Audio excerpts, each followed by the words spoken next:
Spika wa Bunge nchini Tanzania Mussa Zungu amemwagiza Waziri wa Nishati Deogratias Ndejembi kukutana na kamati ya Bunge ya Nishati ili kujua hatima ya hali na mwenendo wa kupanda kwa bei ya mafuta nchini Tanzania.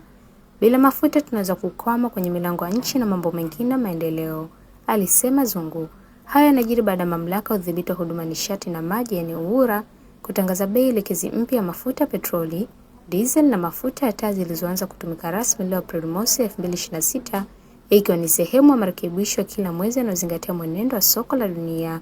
Zungu amesisitiza kwamba serikali itatoa taarifa yake kuhusu mwenendo wa mafuta baada ya kamati kukutana na kujadili. Kulingana na Mamlaka ya Udhibiti wa Huduma za Nishati na Maji nchini Tanzania yaani EWURA, kupanda kwa bei hizo kumetokana na ongezeko kubwa lililosababishwa na mzozo unaoendelea Mashariki ya Kati dhidi ya Irani. Bei ya lita ya petroli jijini Dar es Salaam imepanda kwa shilingi 956 za Tanzania, ambayo ni sawa na dola senti 37, na kuzua hisia kali miongoni mwa raia wa taifa hilo.